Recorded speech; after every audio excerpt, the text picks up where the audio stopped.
As you prepare for your new mortgage, there are several documents your lender may ask you to provide. Some documents are standard and are typical of all mortgage transactions. Other documents, however, may be specific to the type of loan for which you're applying, or may be required based upon answers to questions on the loan application or based upon specific scenarios you find yourself in.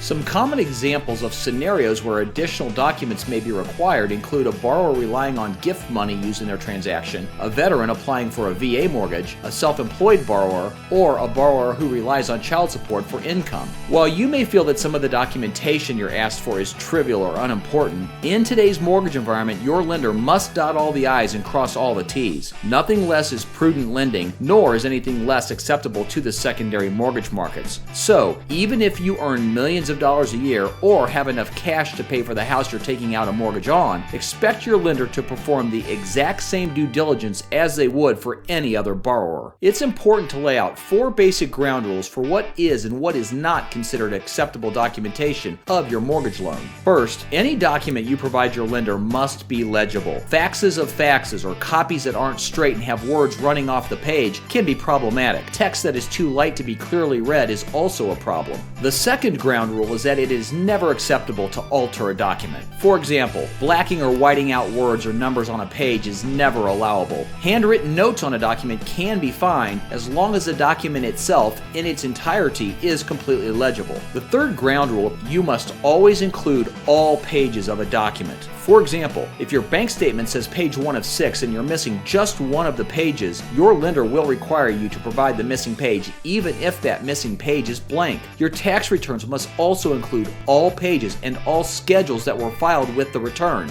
It is never acceptable to provide anything less than the complete tax return. The fourth and final ground rule for providing mortgage documentation is speed and communication. Since most mortgage transactions are working under a deadline due to the contracted closing date or the expiration of your interest rate lock, it is crucial that you provide your lender with any documentation they request as quickly as you can. Closing a mortgage transaction on time requires a commitment from both the borrower and the lender, and communication is vital. If you feel as if there may be a delay in providing information or in your ability to produce what has been asked, please communicate with your loan officer, as many times they may be able to provide an alternate solution.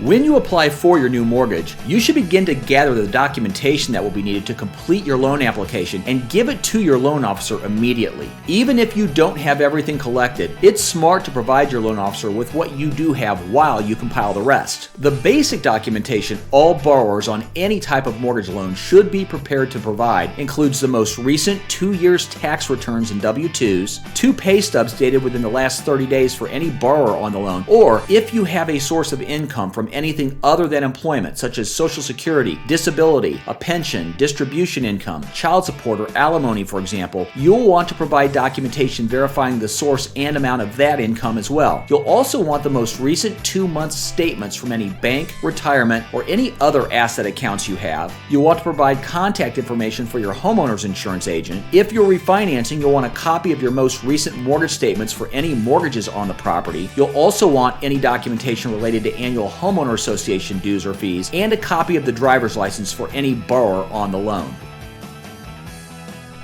If you are a self-employed borrower, you should also be prepared to provide your most recent 2 years business tax returns, a year-to-date balance sheet and profit and loss statement, and copies of any K-1s you have from the most recent 2 years. If you own any investment property, you should also be prepared to provide documentation including copies of leases, mortgage statements, tax and insurance documents for any property you own, and documentation for any homeowner association fees or dues.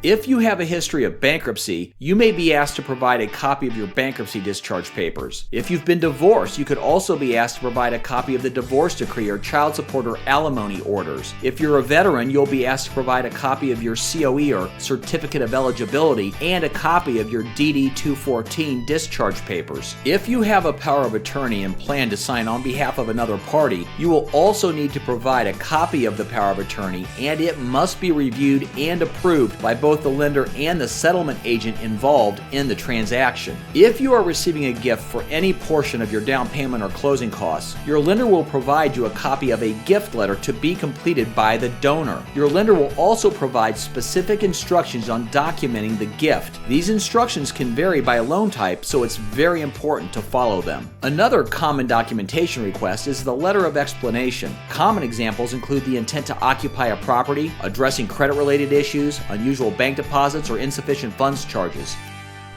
There are literally hundreds and hundreds of different scenarios that may require some form of additional documentation from a borrower. In this video, we've addressed some of the most common scenarios, but don't hesitate to ask your PrimeLending loan officer if you feel you are in a unique situation. And for more information on this or any other mortgage-related topic, please reach out to your PrimeLending loan officer.